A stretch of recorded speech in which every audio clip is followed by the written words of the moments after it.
జై శ్రీమన్నారాయణ. మనం ఆ, నిన్న నిన్నటి 8వ భాగంలో శ్రీరామాయణం బాలకాండ ఏం చెప్పుకున్నాం. బాలకాండలో బ్రహ్మర్షి విశ్వామిత్రుని చరిత్రని జనకుని పురోహితుడు గౌతముడి జ్యేష్ఠపుత్రుడు అయిన శతానందుడు చెప్తూ ఉంటే రాముడు విశ్వామిత్రుడు శిష్యుడైన రాముడేమో వింటూ ఉన్నాడంట. అయితే ఎందుకు చెప్తున్నాడు అండి? శిష్యుడు గురువు యొక్క చరిత్రను తెలుసుకుంటే గురువు మీద భక్తి ప్రేమ పెరుగుతాయని. రాముడు అదే తనకి భాగ్యమని శ్రద్ధగా వింటున్నాడు అనమాట. విశ్వామిత్రుడు మొదట రాజుగా రాజ్యాన్ని పాలించేవాడు. అతని తండ్రి ఏమో గాది, అతని తండ్రి కుశనాభుడు, అతని తండ్రి కుశుడు ప్రజాపతి పుత్రుడు.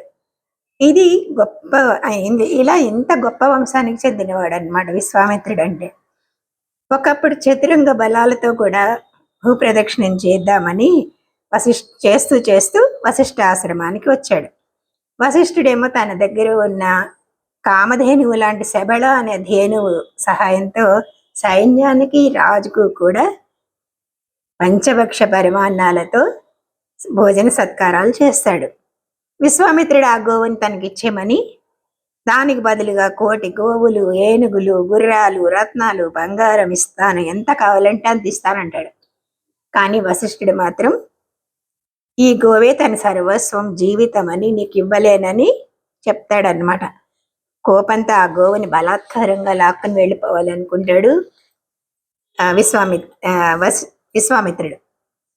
ఈలోపు ఈ గోవు వశిష్ఠుని ఆజ్ఞను తీసుకొని సైన్యాన్ని తనే సృష్టించి విశ్వామిత్రుడి సైన్యాన్ని, సర్వ సైన్యాన్ని, ఆయన కుమారులని అందరినీ కూడా ఆ యుద్ధంలో భస్మమవుతారు. మళ్ళా విశ్వామిత్రుడు తన తపోబలంతో అనేక అస్త్రాలను వరంగా పొంది మళ్ళా వశిష్ఠుని ఆశ్రమంలో ప్రయోగించాలని వస్తాడనమాట.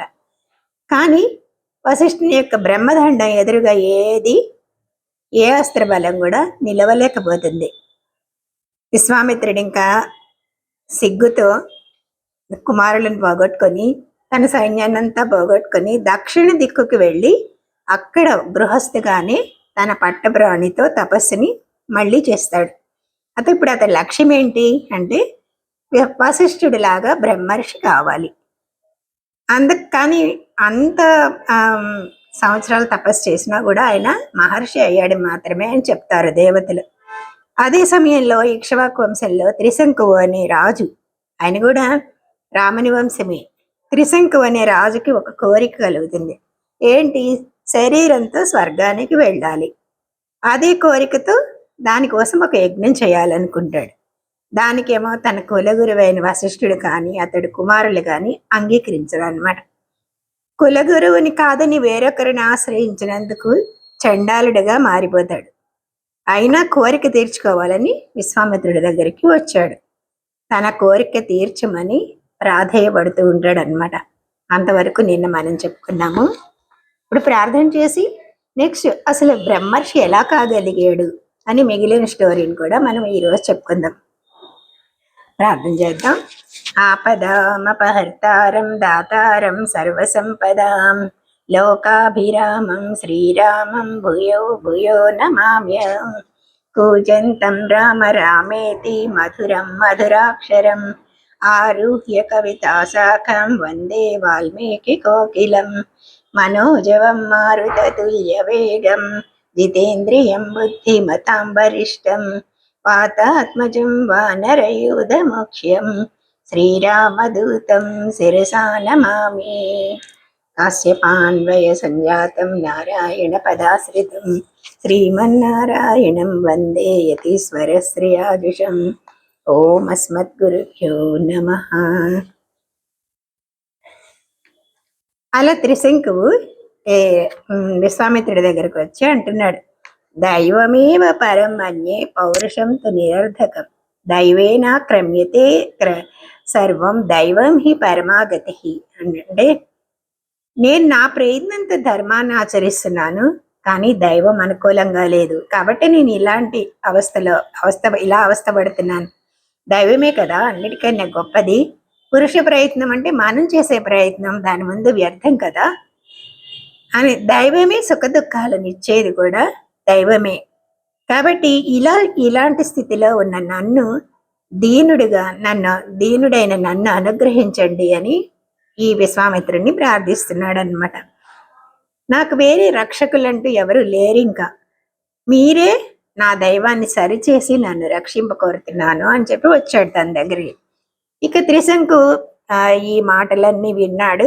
విని ఇంకా ఒక ఏ కోరిక నెరవేరకపోవడం వల్ల పాపం ఇలాంటి రూపం వచ్చింది, శాపం వల్ల చండాలత్వాన్ని పొందాడు అని దయ కలిగిందనమాట.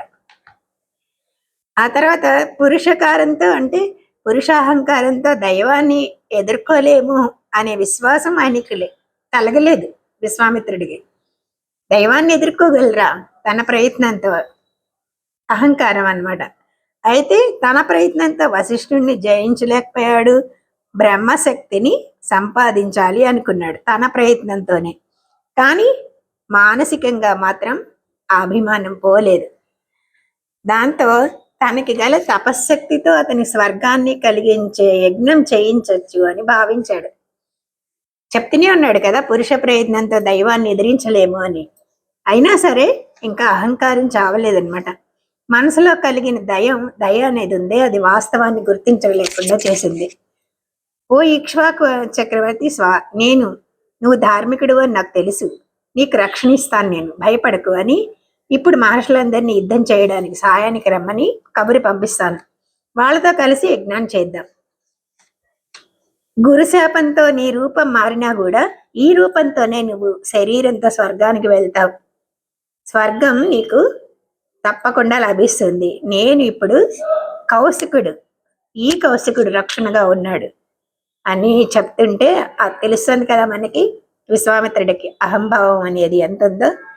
ఇది అతని తపస్సుని కూడా భంగం కలిగించింది. తన శక్తి అనేవి ఎక్కడున్నాయి? ఆ భగవంతుడి మీద ఆధారపడి ఉన్నాయి, కానీ స్వతంత్రం కావు కదా. కానీ గురువాక్యాన్ని తిరస్కరించడం కూడా పాపహేతు అయిపోతుంది. తన కుల గురువుని వదిలిపెట్టేసి వేరొకరిని రక్షకులుగా భావించడం అనేది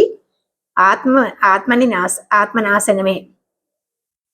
కానీ సమర్థుడు బ్రహ్మర్షి కులగురువు అయిన వశిష్ఠుడిని వదిలిపెట్టి రావడం త్రిశంకు అభ్యుదయానికి ప్రతిబంధకమైపోయింది. వశిష్ఠుడు త్రికాలజ్ఞుడు. వశిష్ఠుడు గొప్ప మామూలు వాడు కాదు కదా, త్రికాలజ్ఞుడే. అతడికి తనకి తెలియదంటూ ఏం లేదు. కానీ అతని మీద విశ్వాసం లేకపోవడం త్రిశంకు పతనానికి కారణమైపోయింది. కోరికలు కలుగుతాయి, అందరికీ కలుగుతాయి. వాటిని సాధించడానికి కూడా మార్గాలు ఉండొచ్చు. కానీ పొందడానికి తనకు యోగ్యత ఉందో లేదో ముందు మనం కోరుకునేవాడికి తెలియాలి. యోగ్యత లేకుండా కోరితే కోరిందల్లా గురువు ఏమి నెరవేర్చడు. అతని క్షేమాన్ని కోరే గురువు అయితే అతనికి యోగ్యత ఎంత ఉందో దాన్ని ఇస్తాడు తప్ప యోగ్యత లేని దానిని చేయకూడదు అని చెప్పడం గురువు యొక్క కర్తవ్యం అన్నమాట. వశిష్ఠుడు అలాంటి గురువే కదా. అందుకనే ఇప్పుడు చూడండి, చిన్నపిల్లలు జీర్ణం చేసుకోలేని ఆహారాన్ని కోరినా కూడా ఆ పదార్థం తన దగ్గర ఉన్నా కూడా అతని క్షేమాన్ని కోరుకుని తల్లి అది ఎంత ఏడ్చినా పిల్లవాడికి జాలితో పెట్టదు కదా. పెడితే ఏమవుతుంది అంటే వాడి ఆరోగ్యం చెడిపోతుంది. ఆమె నిజమైన కేవలం హితాన్ని కూడా పాటించాలి, ఇష్టమే కాదు శిష్యుడి హితాన్ని కూడా పాటించడం అనేది గురువు కర్తవ్యం. అందుకని ఇది అతనికి హితము కాదు అని తెలిసిన గురువు వారిస్తే శిష్యుడు మరొకరిని ఆశ్రయించి అయినా కూడా దాన్ని పొందాలి అని కోరడం అనేది ఇంకా పాపం తగదు. ఇప్పుడు చూడండి, తల్లి పెట్టకపోయినా కూడా ఎవరిన బతిమాలు తింటే ఆ పిల్లవాడికి బాధపడితే కాపాడవలసింది ఎవరు? తల్లి పెట్టలేదు కదా అని పక్కింటి ఇంట్లో తిన్నాడు అనుకో, కానీ బాధపడితే ఎవరు కాపాడాల్సింది? తల్లే కదా. అందుకని తల్లి మాట, తండ్రి మాట, గురువు మాట ఎప్పుడు పాటించాలి, కానీ అతిక్రమించకూడదు. కానీ త్రిశంకు అతిక్రమించాడు. ఎందుకు అంటే ఆ, ఈ విశ్వామిత్రుడికేమో ఆ తపస్సు పూర్తిగా అవ్వలేదు. అది తపస్సు పూర్తి అవ్వలేదు. అందుకని ఇంకా అహంకారం కూడా పోలేదు. తగని చోటు జాలి కలిగింది. ఎక్కడ జాలి కలగాలో అక్కడ కాకుండా అక్కడ తగని చోట అంటే త్రిశంకు మీద జాలి కలిగింది. దానితో ఆయన చేయకూడని పనిని కూడా చేయడానికి సిద్ధపడ్డాడు విశ్వామిత్రుడు అనమాట.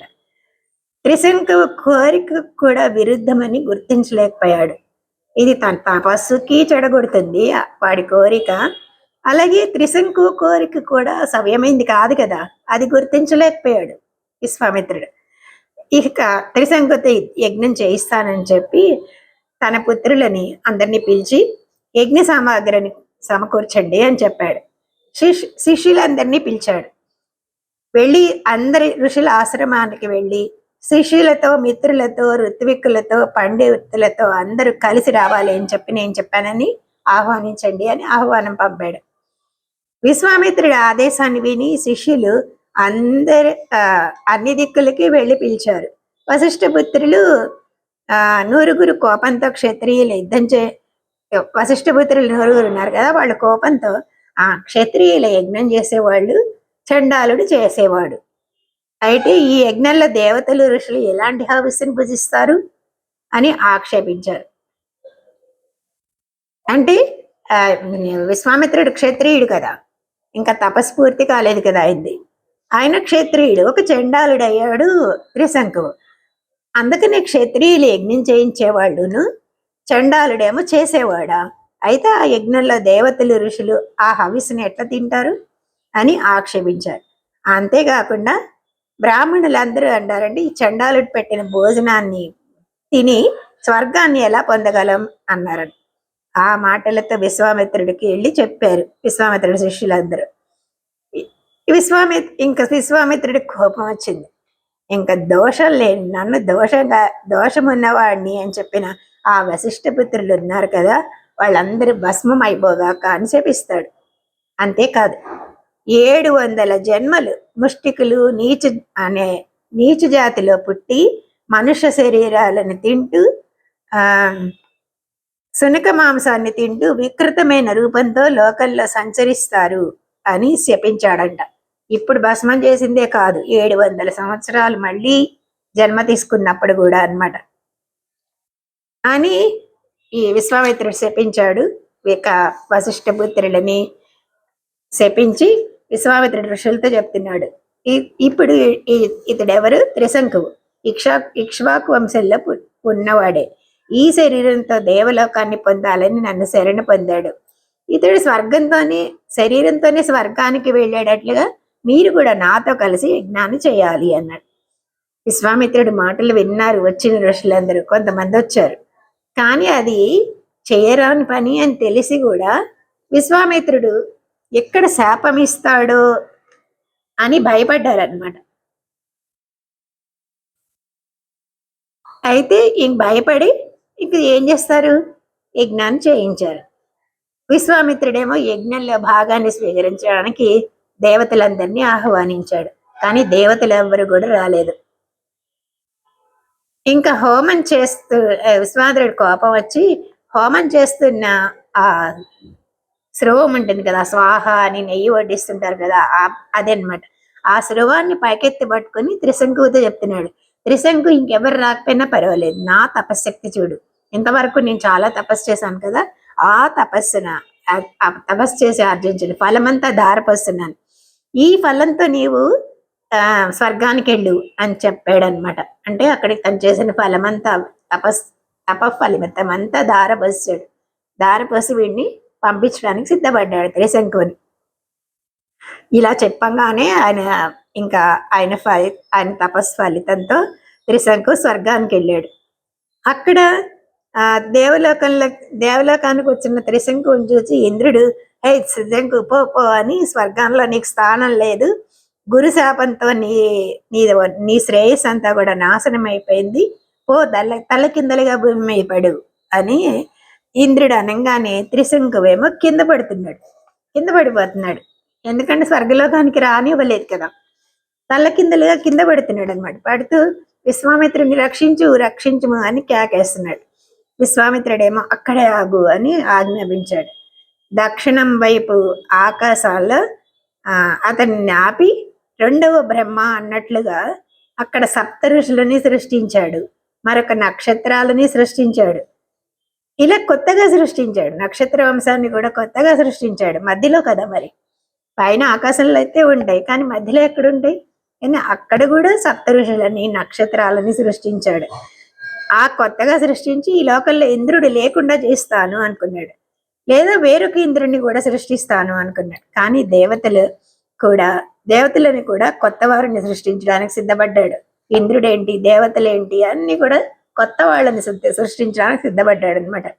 అప్పుడు దేవతలందరూ బతిమిలాడుతూ విశ్వామిత్రుడితో, ఈ మహానుభావు, ఈ రాజు తన గురువైన వశిష్ఠుడి శాపంతో ఉన్నాడు.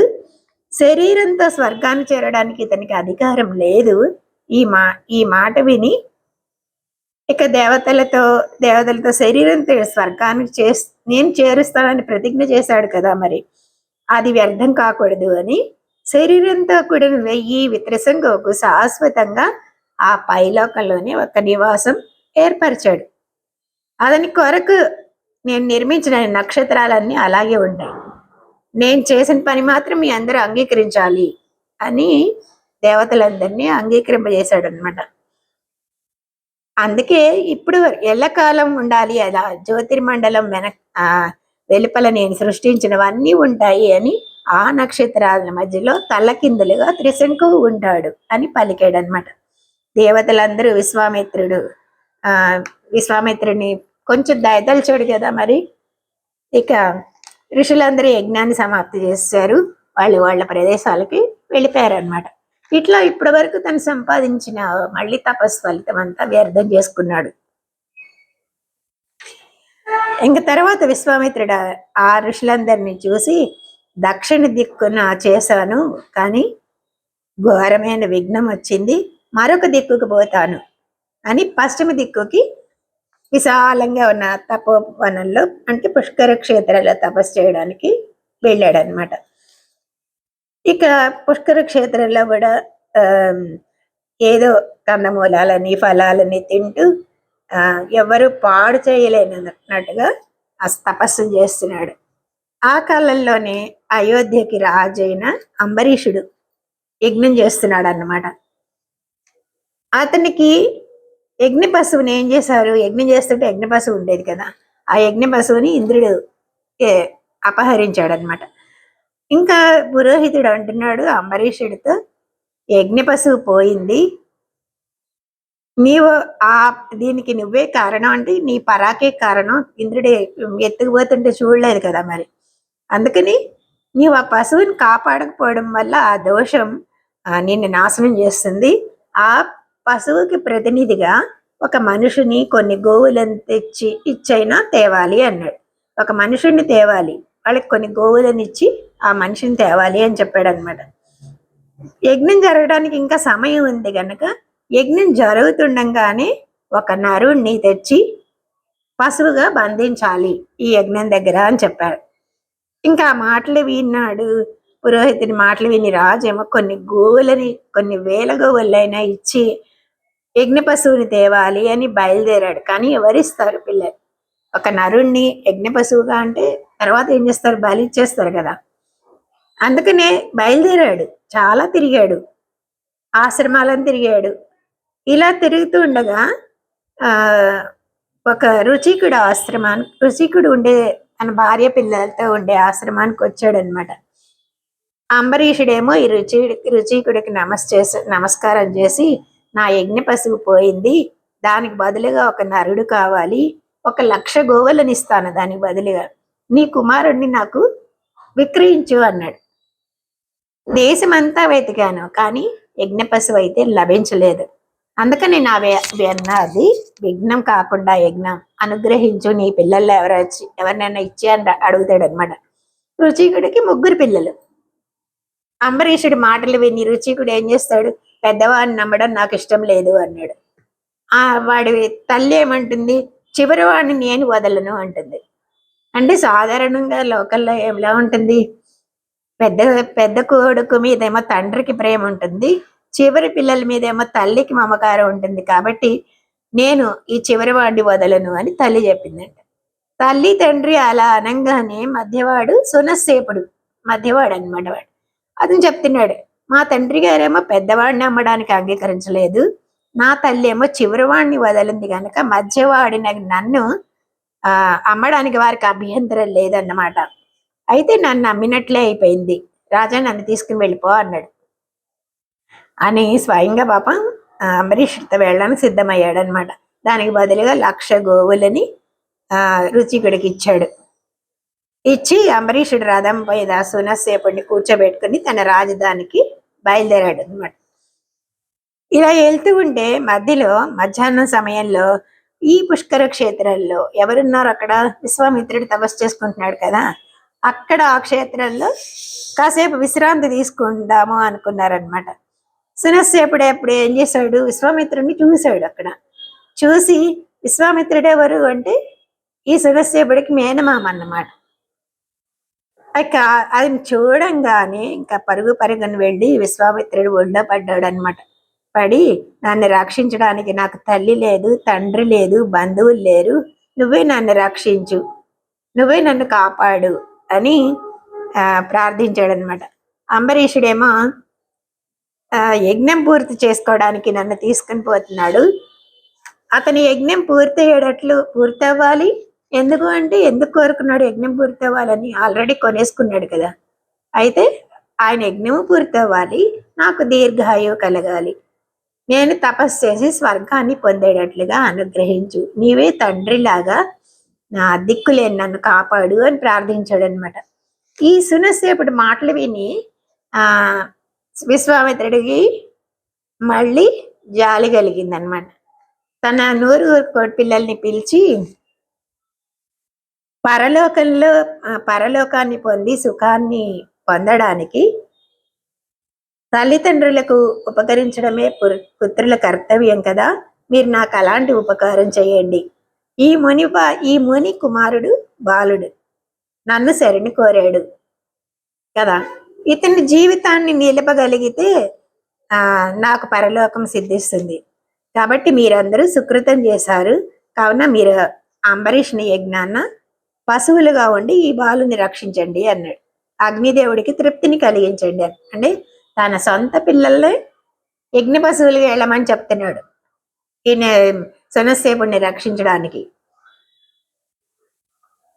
అంటే యజ్ఞం అప్పుడు నిర్విఘ్నంగా సమాప్తి అవుతుంది, దేవతలు తృప్తి పొందుతారు, కనుక మీకు కూడా తృప్తిని అగ్నిదేవుడికి తృప్తి కలుగుతుంది అని చెప్పాడు అనమాట.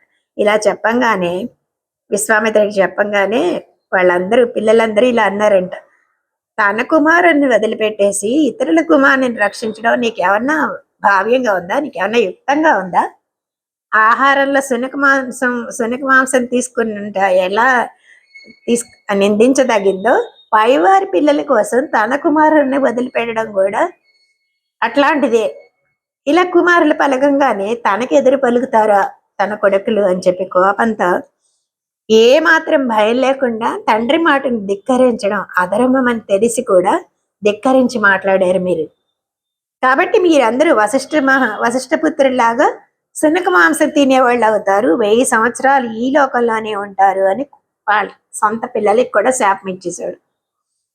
ఇంకా సునస్సేపుడిని తన దగ్గరకు చేర్చుకుని నీ యజ్ఞంలో యూపస్తంభానికి సునస్సేప అని చెప్పి ఏం చెప్తున్నాడు అండి, యజ్ఞంలో యూపస్తంభం అని ఉంటుంది కదా, దానికి కట్టేస్తారు కదా యజ్ఞ పశువుని.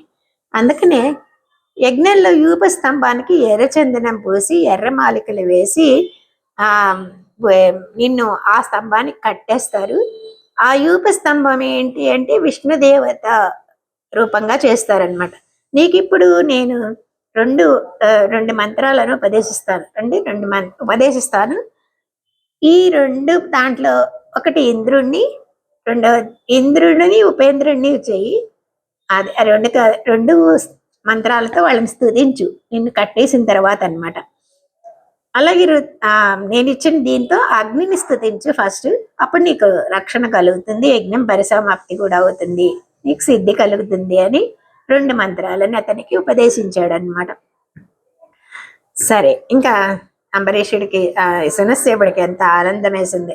అటు యజ్ఞము జరుగుతుంది, తను కూడా కాపాడబడతాడు కదా. అందుకని గబగబా వెళ్ళి శనసేపుడు వెంటనే ఏం చేస్తాడు, అంబరీషుడి దగ్గరికి వెళ్ళి పదండి పదండి వెళ్దామని తొందర పెడుతున్నాడు. ఇంకా భయపడాల్సిన ఈ బాలుడేంటి భయపడకుండా తొందర పెడుతున్నాడు ఏంటి అని అంబరీషుడు ఆశ్చర్యపోయాడు. ఇద్దరు కలిసి యజ్ఞం జరిగే చోటికి చేరారనమాట. ఋత్వికులు ఏం చేశారు, దర్భని తాళ్ళుగా పేని అతన్ని పశువుని కట్టినట్లుగా యూపస్తంభానికి కట్టేశారు. ఎర్రని వస్త్రాలని వేశారు వాడికి, యూపస్తంభానికి బంధించారు. అది వెంటనే విశ్వామిత్రుడు తనకు ఉపదేశించిన మంత్రం ఉంది కదా, దాంతో అగ్నిని ప్రార్థన చేశాడు. ఒక పశువుని ఇంద్రుడి కొరకు యజ్ఞంలో సమర్పిస్తారు గనక ఇంద్రుడి కోసమే యజ్ఞంలో పశువుని సమర్పిస్తారనమాట. అందుకని ఇంద్రుణ్ణి ఇంకొక మంత్రంతో ప్రార్థించాడు. ఇలా అదే ఇదంతా కూడా వీళ్ళకి తెలియదు, ఋత్వికులకి తెలియకుండా ప్రార్థిస్తున్నాడు అనమాట. ఈ రహస్యమైన స్తోత్రంతో ఇంద్రుడు సంతృప్తి చెందాడు. ఆ బాలుడికి దీర్ఘాయువుగా ఉండాలి అని ఆశీర్వదించాడు అనమాట. రాజు యజ్ఞం ఇంద్రుడి అనుగ్రహంతో పూర్ణ ఫలం కలిగింది. ఆయన యజ్ఞం కూడా సిద్ధించింది అనమాట. ఇలా విశ్వామిత్రుడు ఆళ్ళది బాగానే ఉంది, కానీ విశ్వామిత్రుడి పాపం ఈ పశ్చిమ దిక్కులో చేసిన తపస్సుకి విఘ్న ఈ సొనసేపుడైపోయాడు. అతన్ని రక్షించడం వల్ల దాని వలన అతన్ని రక్షించడం కోసం రక్షించాడని తన తపస్సేమి విఘ్నం అవ్వలేదు, కానీ కోపం పోలేదు కదా. కోపంతో తన కుమారులనే శపించాడు కదా. అందుకని ఈ దక్షిణ దిక్కులో ఆయన తపస్సు చెడిపోవడానికి కారణం ఏంటంటే ఆయన కోపమే, క్రోధం, అహంకారం కూడా చెడగొట్టిందనమాట. ఇక్కడ కూడా యుక్తాయుక్తం ఆలోచించకుండా అసలు శపించడం వలన తపస్సుకు విఘ్నం కలిగింది. మళ్ళీ విశ్వామిత్రుడు మళ్ళా తపస్సు చేయడం ప్రారంభించాడు. అక్కడే ఉన్నాడు పుష్కర క్షేత్రంలోనే. అలా 1000 సంవత్సరాలు తపస్సు చేశాడనమాట. ఆ తపస్సుకు మెచ్చి దేవతలందరూ వచ్చి బ్రహ్మ కూడా నువ్వు తపస్సుతో ఋషివయ్యావు అని చెప్పాడు. బ్రహ్మ కూడా అని చెప్పాడు. విశ్వామిత్రుడేమో తాను బ్రహ్మర్షి కావాలని తపస్సు చేస్తుంటే ఇప్పటికి ఋషి అయ్యాడు అంటే ఎలా సంతృప్తి పడతాడు? సంతృప్తి రాలేదు, మళ్ళీ తపస్సు చేస్తున్నాడు. ఇలా విశ్వామిత్రుడు గొప్ప తపస్సు చేస్తున్నాడు అనమాట. కొంతకాలం తర్వాత ఇంకేం చేస్తాడు, అప్సరసలలో చాలా అందగత్తె అని పేరున్న మేనక ఈ పుష్కర క్షేత్రంలో స్నానం చేస్తూ విశ్వామిత్రుడికి కనపడింది. ఆమె మామూలుగా పుష్కర క్షేత్రంలో స్నానం చేస్తూ ఉండగా విశ్వామిత్రుడు చూశాడనమాట. ఆమె ఎంత సౌందర్యాన్ని చూశాడు. ఇంకేమైంది, ఆమెను చూసి కామపరవశుడైపోయాడు అనమాట. ఓ అప్సరా, ఇది మా ఆశ్రమం, నిన్ను చూసి నా మనసులో కోరిక పెరిగిపోయింది, అనుగ్రహించు, నువ్వు ఇక్కడే ఉండు అన్నాడు. ఆ మాట విని ఆమె విశ్వామిత్రుడి ఆశ్రమంలో ఉండిపోయిందన్నమాట. 25 సంవత్సరాలు అట్లా విశ్వామిత్రుడి ఆశ్రమంలో ఆయనతో పాటు సంసారం చేసిందనమాట. అప్పుడు విశ్వామిత్రుడికి 25 సంవత్సరాల తర్వాత తన తపస్సు గురించి గుర్తొచ్చింది. ఇంకా తన తపస్సు భగ్నమైపోయిందని ఆమె మీద కోపం వచ్చింది. కానీ దానికి అంత కారణం కూడా దేవతలే అని అనుకున్నాడు అనమాట. కామంతో కలిగిన అవివేకం నన్ను గుడ్డివాణ్ణిగా చేసింది అని చెప్పి ఇంకా ఇన్ని సంవత్సరాలు ఒక రాత్రి పగల్లాగా గడిచిపోయింది దానికి. ఆ ముని పశ్చాత్తాపడుతుంటే మేనక వణికిపోయి భయపడి విశ్వామిత్రుడు చేతులు జోడించి కాళ్ళు పట్టుకుందట. విశ్వామిత్రుడు ఆమెను వదిలేశాడు. ఏమి శాపమైతే ఇవ్వలేదన్నమాట. ఉత్తర ప్రాంతానికి వెళ్ళిపోయాడు. మళ్ళీ అక్కడ వ్రత సమాప్తి అయ్యే వరకు నిష్ఠతో తపస్సు చేయాలి అని దృఢ సంకల్పంతో కౌశికీ నదీ తీరమేగి చాలా తీవ్రమైన తపస్సు చేస్తున్నాడు. అక్కడ కూడా 1000 సంవత్సరాలు ఘోరమైన తపస్సు చేశాడు. దేవతలకు కూడా తపస్సు వల్ల భయం వేసిందంట. ఋషులు అందరూ కూడా బ్రహ్మ దగ్గరికి వెళ్ళి ఇతనికి మహర్షి అనే పదవిని ఇవ్వండి, లేకపోతే లోకాలన్నీ భస్మం అయిపోతాయని ప్రార్థించారంట. అప్పుడు బ్రహ్మ విశ్వామిత్రుడి దగ్గరకు వచ్చి నువ్వు ఎంత ఉగ్రమైన తపస్సు చేస్తున్నావు, నీ ఋషులలో నీకు ప్రాధాన్యాన్ని మా అతను తప్పకుండా ఇస్తాను అని చెప్పి విశ్వామిత్రుడు ఆ చతుర్ముఖుడు చెప్తున్నా కూడా ఈయనకి నేను చేసిన తపస్సులలో నాకు మీరు మహర్షి అనే పదవిని మాత్రమే ఇచ్చారు, నేను ఇంద్రియాలన్నిటినీ జయించాను. ఎలా తెలిసింది అంటే శాపం ఇవ్వలేదు కదా మేనక్కి అన్నాడు. అంటే ఇప్పుడు బ్రహ్మ నీవు ఇంకా పూర్తిగా జితేంద్రుడు కాలేదు, ఎందుకంటే మేనకతో 10 సంవత్సరాలు కలిసి కాపురం చేశాక పూర్తిగా ఎలా జితేంద్రుడు అని ఎలా అంటారు, అందుకని నువ్వేమి జితేంద్రుడు కాలేదు, ప్రయత్నించు అని తనలో వెళ్ళిపోయాడట. ఇంకా ఇలా కాదని విశ్వామిత్రుడు చేతులు పైకెత్తి నిలిచి దేని మీద ఆధారపడకుండా వాయువునే ఆహారంగా తీసుకుంటున్నాడు. వేసవి కాలంలో కూడా 4 అగ్నిహోత్రాలని 4 వైపులా ఉంచుకుని పైన సూర్యుడిని చూస్తూ తపస్సు చేశాడంట. ఎంత కష్టమండి. వర్ష ఋతువులో ఏమీ ఆశ్చాదం లేని చోట నిలిచి వర్షధారలకి చలించకుండా తపస్సు చేశాడు. ఇంకా శిశిర ఋతువులో అంటే చలి కదా, కంఠం వరకు నీటిలో నిలిచాడు, రాత్రింబవళ్ళు తపస్సు చేశాడు. ఈ విధంగా 3 కాలాల్లో 3 రకాలుగా తపస్సు చేశాడు. 1000 సంవత్సరాలు గడిపాడంటట్లా. అతని తపస్సును చూసి ఇంకా అందరూ కూడా ఆందోళన కలిగింది. దేవతలతో ఏం చేశాడు, ఇంద్రుడు రంభని పిలిచి చెప్తున్నాడు, నువ్వు ఇది చాలా దైవ కార్యం. దేవ కార్యం అంటే కౌశికునికి కామంతో మోహం కలిగేటట్లుగా నీ వైపు ఆకర్షించుకోమని చెప్పాడు. అంటే ఆమెమో విశ్వామిత్రుడు చాలా భయంకరమైనవని, అతని క్రోధం కూడా చాలా ఘోరమైంది, అతడు తప్పకుండా నన్ను శపిస్తాడు, నాకు భయంగా ఉంది అని వణికిపోతూ పలికిందట. రమ్మ భయపడకు, మా ఆజ్ఞని పాటించు, వసంతుడు కూడా నీతో ఉంటాడు, అలాగే మన్మధునితో కూడి వచ్చి నేను నీ పక్కన నిలిచి ఉంటాను, నీ అందాన్ని అనేక రకాలుగా ప్రదర్శించు, ఆ ఋషి మనసును చెలింపు చేయి అని ఇంద్రుడు ఆజ్ఞ అని చెప్పాడు ఇంద్రుడు అనమాట. ఇంద్రుడు ఆజ్ఞని కాదనలేక పాపం ఆమె తన రూపంతో మందహాసం చేస్తూ విశ్వామిత్రుడి మనసును చలించాలి అని వెళ్ళింది. అలాగే ఇంకా కోకిల ఎలా అయితే ఆ పాటను విని అందరూ ఆకర్షితం అవుతారో అతని మనసు కూడా అటు వెళ్ళిందండి. రంభ కనబడింది. కోకిల మధురమై అంటే చాలా చక్కగా నాట్యం చేస్తూ పాటలు పాడుతుంది అనమాట. ఆమె కంఠం, ఆయన రూపం, ఆయన మనసుని కలిచివేస్తూ ఉంది అనిపించగానే విశ్వామిత్రుడికి గుర్తొచ్చింది, ఇది అంతా ఇంద్రుడు చేసే పని ఏంటుంది అని తెలిసి రంభ మీద కోపం వచ్చి శపించాడు మళ్ళీ. ఓ రంభ, కామక్రోధాలు జయించాలని ప్రయత్నిస్తున్న నన్ను లోభ పెడుతున్నావు, నీ 10,000 సంవత్సరాలు శిలారూపంలో ఉంటావు, ఒక బ్రాహ్మణుడి తపోబలంతో నీకు శాప విమోచనం కలిగిస్తాడు అని చెప్పంగానే అని. కానీ మామూలుగా ఏమంటారంటే శిలాప్రతిమగా ఉండాలి అని ఈ విశ్వామిత్రుడు శపించాడని, కానీ పాముగా ఉండమని శపించినట్లుగా ఇక ఒక తపస్సాలైన బ్రాహ్మణుడు వచ్చినట్టుగా ఆ భార్యగా స్వీకరించి శాప విమోచనం కలిగించినట్లుగా అని కొంతమంది చెప్తారనమాట. ఈ బ్రాహ్మణికే బ్రాహ్మణి అని సంస్కృతంలో పేరు అనమాట. ఆ బ్రాహ్మణునికి భార్య అవ్వడం వల్ల బ్రాహ్మణి అయిందనమాట. ఇలా విశ్వామిత్రుడు కోపం ఆపుకోలేక రంభకి శాపమైతే ఇచ్చాడు. ఆమెమో విశ్వామిత్రుడి తపస్సు మళ్ళీ కోపానికి లోబడిపోయాడు కదా, మళ్ళీ క్రోధం వల్ల విశ్వామిత్రుడి తపస్సుకి భంగం కలిగించుకున్నాడు. అతని మనసులో ఇంకా శాంతి ఎక్కువైపోయింది.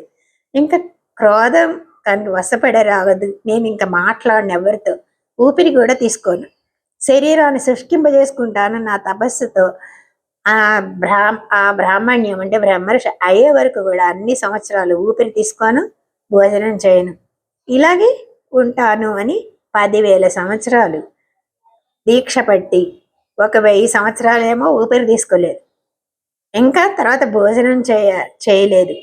ఇలా తపస్సు ప్రారంభించాడు ఉత్తర దిక్కును అనమాట. ఉత్తర దిక్కును కూడా రంభ వల్ల విఘ్నం అయిపోయింది. ఇంకా ఆ దిక్కును వదిలేసి 3 దిక్కులు అయిపోయినాయి. ఇప్పుడు తూర్పు దిక్కును చేరి తపస్సు సాగించాలని తూర్పు దిక్కుకు వచ్చాడు.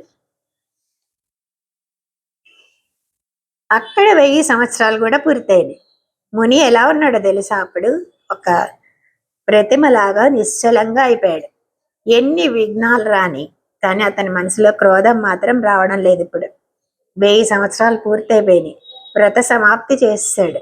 ఇంకా ఆ రోజు భోజనం చేద్దామని సిద్ధపడ్డాడు అనమాట. ఇంద్రుడు బ్రాహ్మణ రూపంలో వచ్చి భోజనానికి ఏవైతే ఈయన సిద్ధంగా ఉంచుకున్నాడో ఆ అన్నాన్ని భిక్షగా యాచిస్తాడనమాట. ఆ అన్నం విశ్వామిత్రుడు ఇచ్చేసాడు. చూడండి, అన్ని సంవత్సరాలు అన్నం తినకుండా ఆ రోజు అన్నం తిందామని కూర్చోగానే మళ్ళా ఇంద్రుడు వచ్చి భిక్ష రూపంలో ఆ అన్నాన్ని యాచించాడు అనమాట. ఇంకా ఆ అన్నం విశ్వామిత్రుడు అతనికి ఇచ్చేశాడు. ఏమీ మిగలలేదు. విశ్వామిత్రుడు ఏమీ మాట్లాడలేదు. మళ్ళీ ఒక 1000 సంవత్సరాలు అలాగే నియమంతో భోజనం లేక ఊపిరి తీయకుండా మౌన వ్రతంలో తపస్సు చేయడానికి సిద్ధపడ్డాడు. అతనికి ఇంకా శిరస్సు నుండి పొగలు వస్తున్నాయంట. అతని తపస్సుకి దేవతలు, గంధర్వులు, అసురులు కూడా చాలా ఎలా ఉన్నారండి, చాలా ఆశ్చర్యపడుతున్నారనమాట. ఇంకా దీనిని కనుక ఆపకపోతే లోకాలకు అన్నిటికీ అనర్థం వస్తుంది అని భయపడ్డారు. ఎన్నో రకాలుగా లోభపెట్టినా, కోపం కలిగించినా అతడు ఇంకేమీ చలించట్లేదు. తపస్సు చేస్తూనే ఉన్నాడు. అతని కోరిక నెరవేర్చకపోతే ఇప్పుడు చరాచరాలతో ఉన్న ఈ 3 లోకాలు కూడా నాశనం అయిపోయేట్టు ఉన్నాయన్నమాట. దిక్కులన్నీ చీకటైపోతున్నాయి. దేవతలందరూ ఇంకా బ్రహ్మ దగ్గరికి వెళ్ళిపోయి విశ్వామిత్రుడి తపస్సుకి ఇంకా ఎవ్వరు ఏమీ చేయలేకపోతున్నారు. అంటే అప్సరసలకి లొంగడం లేదు, భోజనానికి లొంగడం లేదు, కోపానికి లొంగడం లేదు. ఇంకా అన్ని దాటిపోయాడు అనమాట. అందుకని ఈ లోకమంతా 3 లోకాలు కూడా ఇంకా నాశనం అయిపోతాయి అని చెప్పి సూర్యుడికి వెలుతురు కూడా రాలేకపోతుందంట. అగ్నిలాగా ఉన్నాడు ఆయన. మీరు అనుగ్రహించకపోతే పూర్వం ప్రళయంలో ఎలా లోకాలు దహించబడ్డాయో ఇప్పుడు ఈయన తేజస్సుతో లోకాలన్నీ భస్మం అయిపోతాయి. మీరు అతని కోరికను తీర్చండి అని చెప్పి అందరు దేవతలందరూ వెళ్ళి అడిగారనమాట. వెంటనే అప్పుడు ఈయన బ్రహ్మదేవుడు ఇంద్రుడితో దేవతలతో కలిసి ఈ విశ్వామిత్రుడి దగ్గరకు వెళ్ళి చాలా తీయగా మాట్లాడుతున్నాడు. బ్రహ్మర్షి, నీ తపస్సుకు మెచ్చుకున్నాను. నువ్వు బ్రాహ్మణ్యాన్ని పొందావు. నీకు దీర్ఘాయువు కూడా ప్రసాదిస్తున్నాను. నువ్వు సుఖంగా తపస్సును చాలించి వెళ్ళిపో అన్నాడు. బ్రహ్మదేవుడు మాటలు విన్నాడు. అందరికీ నమస్కరించి, నాకు బ్రాహ్మణ్యము, దీర్ఘాయుర్దాయము లభించినట్లు మీరు అనుగ్రహించడం సంతోషం. కానీ నాకు ఓంకారమైన వషట్కారము, వేదాలు తమంత తాము నాకు భాషించాలి అన్నాడు. ఈ మంత్రద్రష్ట అన్నమాట. అంటే ఏదైనా సరే చూడగలడు. గాయత్రి మంత్రద్రష్ట అంటారు. గాయత్రి మంత్రాన్ని ఆయన చూశాడు. అలాగే ఏదైనా సరే ఏం చెప్పాడు? వషట్కారాలైనా, ఓంకారాలైనా, వేదాలైనా నాకు కనిపించాలి అన్నాడు. అదర వేదాల్లో ఉండే అన్ని కర్మలు, ఇతర వేదాల్లో ఉండేవన్నీ కూడా నాకు ప్రకాశించాలి అంటే నాకు కనిపించాలి అన్నమాట. అప్పుడు నా కోరికని అనుగ్రహించండి అన్నాడు. సరే అని విశ్వామిత్రుడు అలా కోరంగానే దేవతల ప్రార్థనతో వశిష్ఠుడు కూడా అక్కడికి వచ్చాడనమాట. కానీ ఏమంటున్నాడు ఇక్కడ? మీరంటే కాదు బ్రహ్మర్షి అని, నాకు వశిష్ఠుడే వచ్చి నన్ను బ్రహ్మర్షి అని పిలవాలి అని కోరుకున్నాడు అనమాట. ఇవన్నీ కాకుండా అప్పుడు వశిష్ఠుడు, దేవతలందరూ వెళ్ళి వశిష్ఠుడిని ప్రార్థిస్తే వశిష్ఠుడు అక్కడికి వచ్చాడనమాట. వచ్చి అతనితో బ్రహ్మర్షివే నువ్వు అని విశ్వామిత్రుడితో మైత్రి చేసుకున్నాడు అనమాట. దేవతలందరూ కూడా నువ్వు బ్రహ్మర్షివే, సందేహం లేదు, నువ్వు కోరినవన్నీ నీకు లభిస్తాయి అని చెప్పి వాళ్ళ దగ్గరికి వెళ్ళిపోయారు.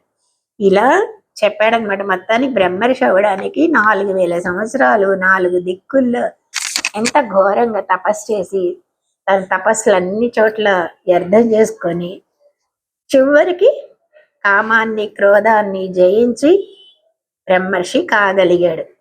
అది కూడా వశిష్ఠుడే చెప్పాలి అన్నాడు. వశిష్ఠుడితో సమానంగా కావాలనే కదా అయింది.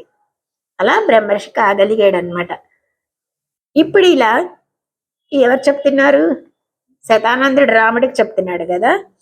అందుకని రామ ఈ విధంగా విశ్వామిత్రుడు తన తపస్సుతో బ్రహ్మణ్యాన్ని పొందాడు అని ఈ మునిశ్రేష్ఠుడు ఎవరనుకుంటున్నావు? రూపు దాల్చిన తపస్సు. తపస్సే ఒక రూపాన్ని దాల్చినట్టు ఇన్ని సంవత్సరాలు, మరి ఇన్ని వేల సంవత్సరాలు ఎవరు చేయలేరు కదా.